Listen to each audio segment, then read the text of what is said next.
नमस्कार। अनय साहित्य क्लासेस में आप सभी का बहुत बहुत स्वागत है। आज की कक्षा में हम आप सबको नाटक से संबंधित कथा विन्यास जो होता है उसको बताएंगे। कथा विन्यास से संबंधित प्रश्न आते हैं। कथा विन्यास में आपको हमेशा इसके जो 3 आधार जैसे आता है कार्यावस्था, अर्थ प्रकृति, संधि। तो ये संधियां कितने प्रकार की होती हैं, इनका क्रम दे दिया जाएगा या 5 संधियां दे दी जाएंगी। एक उसमें से हटा दिया जाएगा, उसमें एक अर्थ प्रकृति डाल दिया जाएगा या कुछ भी डाल दिया जाएगा। तो उसमें आपको जब 5 आपको पता होगा कि कौन सी कार्यावस्था है, कार्यावस्था क्या क्या नाम है उसका, अर्थ प्रकृति का क्या क्या नाम है, संधियां 5 हैं तो कौन कौन सी हैं, ये प्रश्न इसमें से आता है। तो आइए देखते हैं हम कथा विन्यास। देखिए कथा विन्यास के 3 आधार माने गए हैं। कथा विन्यास के कितने आधार हैं? 3। पहला है कार्यावस्था, दूसरा है अर्थ प्रकृति, तीसरा है संधि। पहला क्या है? कार्यावस्था। कार्यावस्था क्या होता है? कार्यावस्था में कार्य सिद्ध के लिए नायक की मानसिक दशा को ध्यान में रखते हुए नायक की मानसिक दशा को ध्यान में रखते हुए समस्त कथानक के विकास को 5 भागों में बांटा गया है। ठीक है, कार्यावस्था में। और इसी प्रकार से अर्थ प्रकृतियां भी 5 होती हैं और संधियां भी कितनी होती हैं? 5 होती हैं। तो आइए देखते हैं अर्थ प्रकृति क्या है। अर्थ प्रकृति जो है ये नाटक के फल रूप प्रयोजन की सिद्धि के लिए, नाटक के फल और प्रयोजन की सिद्धि के लिए जो है ये मिलकर व्यापार करने वाले अनेक अतांतर जो घटनाएं होती हैं वो अर्थ प्रकृति कहलाती है। ठीक है। संधि क्या होती है? ये एक प्रयोजन से संबंधित कथा वस्तु को दूसरे प्रयोजन से संबंधित कथा वस्तु के अंश से संबंध करने का कार्य करती है। ये एक कथा प्रयोजन को दूसरे कथा प्रयोजन में जोड़ने का कार्य करती है। कौन? संधि। आइए देखते हैं कार्यावस्था।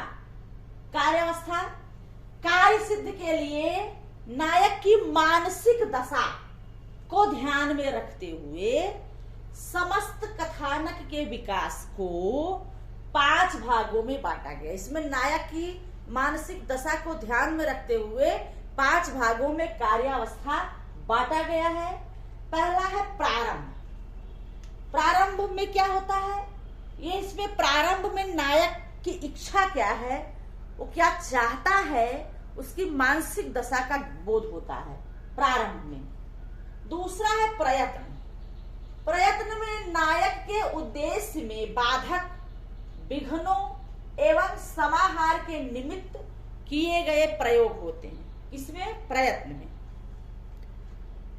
प्रयत्न में नायक के उद्देश्य में जितनी बाधाएं और विघ्न आते हैं उसका बाधा और विघ्न का प्रयोग किया जाता है कि उनका उद्देश्य पूर्ण ना हो। तीसरा है प्रात्याशा। प्रत्याशा क्या है? इसमें नायक का उत्कर्ष होने लगता है, मतलब बाधा और विघ्न समाप्त होने लगते हैं और नायक जो चाहता है वो होने लगता है, उसकी समस्त कठिनाइयां दूर होने लगती हैं। तीसरा है नियतार्थ। इसमें रुकावटों के दूर होने के नाते नायक की फल प्राप्ति का निश्चय हो जाता है। किसमें? नियतार्थ में। और फलागम क्या है? इसमें नायक को फल की प्राप्ति होती है। तो ये इस प्रकार के प्रश्न नहीं आते थे। इसमें सिर्फ प्रश्न क्या पूछा जाता है कि कार्यावस्था है। प्रश्न बन गया कार्यावस्था है या नहीं है? कार्यावस्था नहीं है, प्रश्न बन गया। ऑप्शन दे दिया। नंबर 1 प्रारंभ, नंबर 2 प्रयत्न, नंबर 3 फलागम, नंबर 4 पताका। इस प्रकार के प्रश्न बन गए। अब आपको यह देखना है कि प्रारंभ, प्रयत्न, फलागम और पताका। तो जब आपको यह पता होगा कि कार्यावस्था 5 है, प्रारंभ, प्रयत्न, प्रत्याशा और नियतार्थ, फलागम। पताका कहाँ गया? अगर आप पताका पकड़ पाएंगे तो प्रश्न आपका सही हो गया। तो पताका चूंकि इसके अंतर्गत आपको दिख रहा है कहीं कार्यावस्था में, इसके भाग है नहीं है ना, तो आपको पताका या आंसर लगा देना है। इसी प्रकार से प्रश्न पूछे जाते हैं। मान लीजिए अब पैटर्न बदल गया है, एक ही परीक्षा पे आपको सिलेक्शन मिलना है। पूछ लीजिए लिया कि प्रत्याशा क्या है।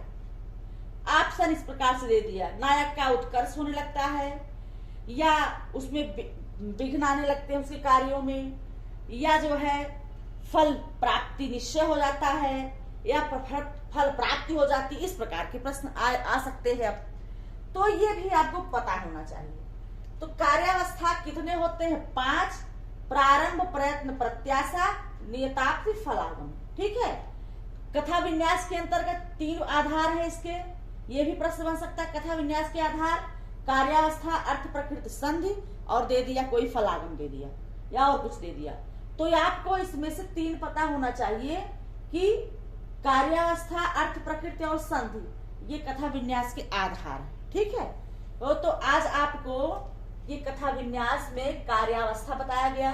कार्यावस्था के 5 भेद होते हैं। पहला है प्रारंभ, प्रयत्न, प्रत्याशा, नियतार्थ, फलागम। ठीक है। फिर अगली कक्षा में आगे मिलते हैं। आज की कक्षा में इतना है। धन्यवाद।